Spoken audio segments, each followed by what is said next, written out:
Pinag-aaralan na ang kuha ng CCTV sa isang restaurant sa Cebu City. Kaugnay pa rin po yan sa pamamaril sa 3 opisyal ng Chinese consulate kahapon. 2 sa mga biktima ang nasawi. Balitang hatid ni Mav Gonzalez. Biglang bumagsak ang isa sa mga biktima ng barilin sa function room ng isang restaurant sa Cebu City. Ang krimen nangyari habang may birthday celebration bandang 1:00 ng tanghali. Gusto raw sanang rumesponde ng gwardiya na nooy nasa parking area. Ang kaso, depektibo ang armas niya. Diyan lang ko sa gawas, kay kuwat lang ko basig para di makagawas.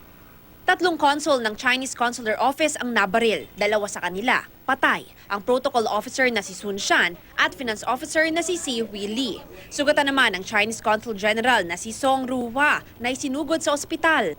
Pagkatapos ng pamamaril, agad umalis ang sospek. Isang babaeng napadaan lang noon sa lugar ang nakakita sa isang lalaking may armas at sa kanyang kasama. Balisa raw ang 2 at naghahanap ng sasakyan. Kanayda, jud armas, gisod sa kanang mura bito siya bag nga it black. Dito na ko nakitaan. Then, niya na ko halati.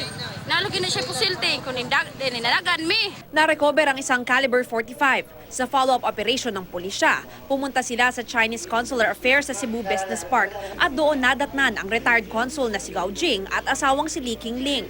Inimbitahan sila sa police station para sa karagdagang investigasyon. Inaalam pa ang motibo sa krimen. Kabilang ngayon sa mga sinusuri ng pulisya ang kuha ng CCTV. Sinusubukan ng GMA News na kunin ang pahayag ng tagapagsalita ng Chinese Embassy kaugnay sa insidente. Mav Gonzalez, GMA News.